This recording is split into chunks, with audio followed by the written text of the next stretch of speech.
The Manchester Derby is tomorrow. I don't know how this is going to look, but I think Manchester United are so bad that they have actually compromised the weight of this derby. All right.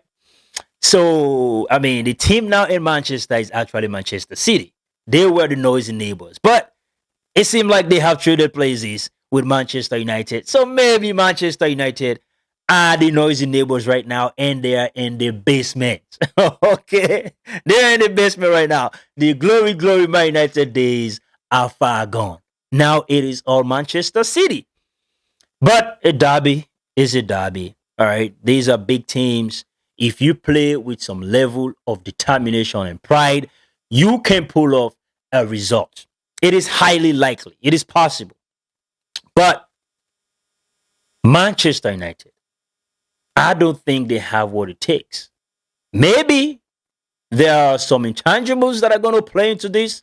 Having a new coach, Michael Carrick, and some players are back. Brian Mbumo is there.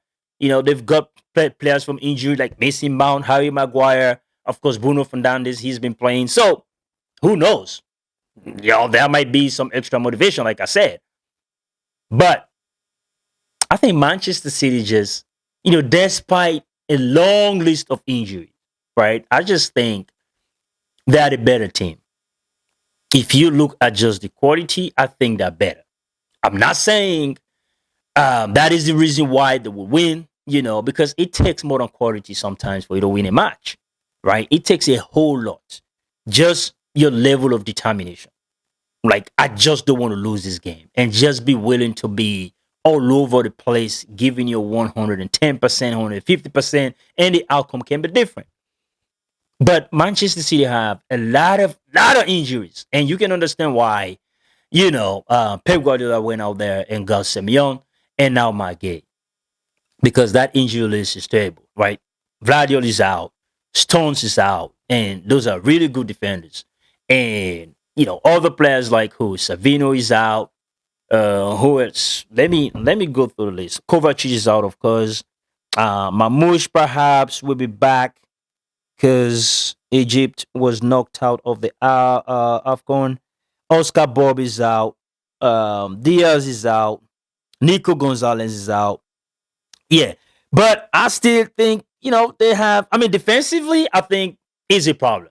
So if Manchester United can just go all out, attack, attack, attack, then you know they might. I don't know. They might get a win, but I mean, from the midfield to the attack, I mean, guys are still available. Haaland is there, Semyon is there, Bernardo Silva is there, Tijani Reinders is there, Ryan Shecky is there, Phil Foden is still there, Rodri of course is there. So I mean, if Manchester City could just, you know, step up defensively, because let me see who are available. Nico Riley, Kashanov, Mateus Nunez. It's pretty decent. It's pretty decent.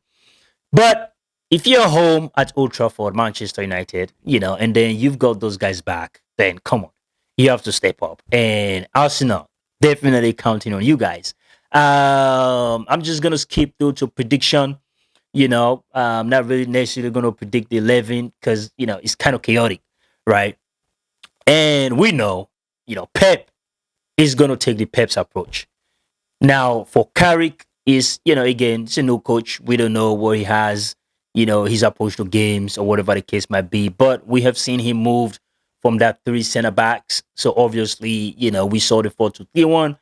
Not sure how he's going to set up against Manchester City with those players that are back. Excuse me. But either ways,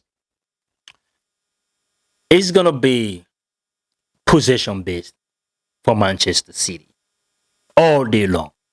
And it's going to be overloading the wings because that is what it do. All right. And just create those 2v1s, most likely. And you have to look for Reinders and Phil Foden because they're going to attack that space when the ball comes in, those cutback crosses. And they'll obviously seek to pull Manchester United for perhaps that defensive setup. I do think United is going to sit back. However, they might not want to do that. But Manchester City just have a way to pin you back. All right. But again, like I said, it depends on, how mentally prepared Manchester United are. Because, I mean, if you just want to play a game like that, mentally you're locked in, right? You're playing with pride and you're saying, well, this is my home, and we have, decent amount of quality to match Manchester City, then I think they should be able to play, But obviously, that is what I'm expecting. Manchester City to try to say, all right, this is how we want this game to play, and it will be up to Manchester United to say no. Where we're not going to let you do that because we're also going to push forward. We're going to force you guys back. I don't think that is going to be likely, but we'll see what happens, right? We all know Manchester City is about patient build up. Patient build up. They'll keep moving the ball. Of course, there's going to be a lot of possession, seem like without purpose. And if you're United, that is what you want to do. Let them possess the ball without threat, basically, right? You're staying in shape. You're staying compact. You're closing those spaces narrowly. You're not getting drawn out of position and then they're picking those passes behind and they'll take advantage of that, right? It's about staying compact. Everybody behind the ball, you're able to read every passes, make the passes predictable for Manchester City. And then if you get the ball back and you're able to transition really quick, then I think you can punish Manchester City because, I've seen this time and time again. Manchester City, as really good as they are, they will always present decent chances to the opponent. It is up to Manchester United to take advantage of those chances and convert them. So we'll see what happens. It's going to be a very interesting game, obviously. That is because Manchester City is still looking at the top. I don't think they want to really fall further back behind Arsenal. We saw three teams with a draw: Aston Villa, Arsenal, Manchester City. So now that is a race. So I know Arsenal will be hoping that United will do them a favor. We'll see how that turn out. But anyways, until then, y'all stay blessed and peace out.